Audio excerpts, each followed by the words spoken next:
Assalamualaikum warahmatullahi wabarakatuh. Halo semuanya. Di sini saya dan rekan saya akan mempresentasikan landasan pendidikan dengan dosen pengampu Ibu Dr. Cucun Sunaisih, SPD, MPD.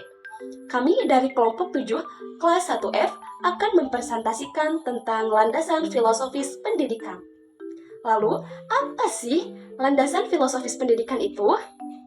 Sebelum membahas landasan filosofis pendidikan, izinkan saya dan teman-teman saya memperkenalkan diri terlebih dahulu. Perkenalkan, nama saya Aisyti Rosmawati dengan NIM 2402575 dan teman saya Ririn Karina dengan NIM 2402391 dan Rashifah Nurfadilah dengan NIM 2410874. Paradigma klasik tentang pendidikan pada umumnya dikatakan sebagai pranata yang dapat menjalankan 3 fungsi sekaligus. Pertama, mempersiapkan generasi muda untuk memegang peranan-peranan tertentu pada masa mendatang.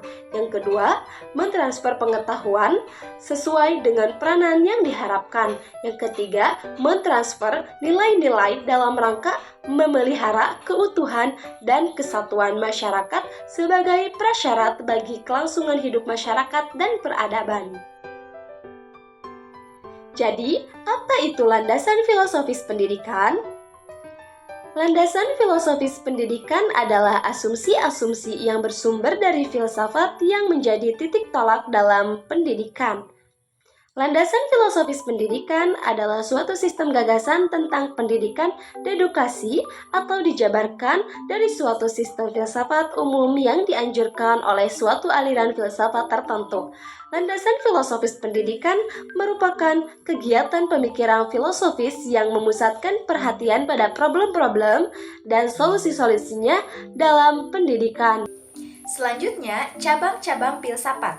Di antaranya, yang pertama ada ontologi. Ontologi merupakan salah satu cabang ilmu filsafat yang menjelaskan mengenai hakikat segala sesuatu yang sudah ada dan membahas mengenai watak yang sangat mendasar atau ultimate dari benda ataupun realitas yang ada di belakang pengalaman yang langsung. Kedua, ada epistemologi. Epistemologi membahas proses mendapatkan ilmu pengetahuan. Epistemologi adalah studi tentang dan berusaha menjawab bagaimana kita memperoleh pengetahuan dan menetapkan konsep seperti kebenaran. Ketiga, ada aksiologi. Aksiologi umumnya berbicara mengenai nilai-nilai pendidikan dan kegunaan dari segala sesuatu yang berkaitan dengan kaidah moral, pengembangan penggunaan ilmu pengetahuan yang didapatkan. Keempat, ada logika.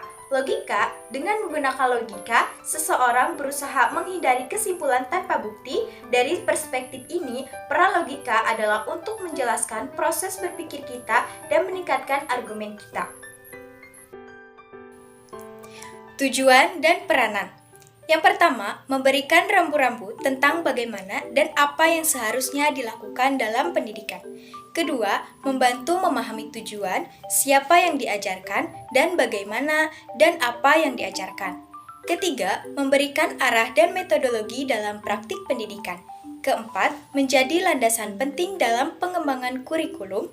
Kelima, memberikan petunjuk dan arah dalam pengembangan teori-teori pendidikan.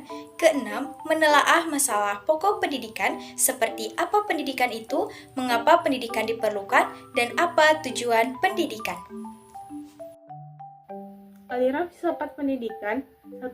Idealisme berfokus pada ide dan nilai spiritual sebagai dasar kenyataan, menganggap pendidikan sebagai sarana untuk mengembangkan karakter dan moral individu. 2. Realisme yang dipelopori oleh Aristoteles menekankan pada kenyataan fisik dan materi dengan tujuan pendidikan untuk memahami dan mengenali dunia nyata melalui pengalaman. 3. Pragmatisme memandang pengetahuan sebagai alat untuk memecahkan masalah praktis, tekanan pengalaman, dan interaksi sosial dalam proses belajar.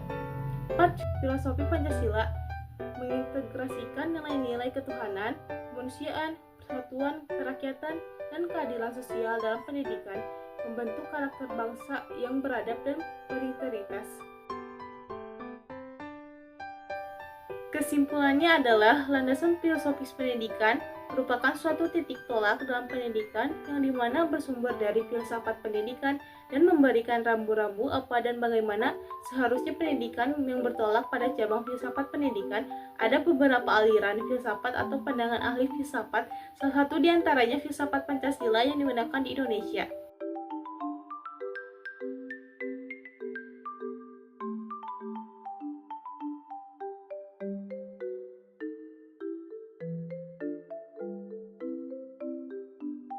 Sekian presentasi dari kelompok kami. Mohon maaf apabila ada salah kata yang menyakiti hati. Jika ada kekurangan, tolong ditambahkan. Dan jika lebih, tolong dikembalikan. Karena ilmu saya pas-pasan. Kesepian tanpa kekasih. Cukup sekian dan terima kasih. Wassalamualaikum warahmatullahi wabarakatuh.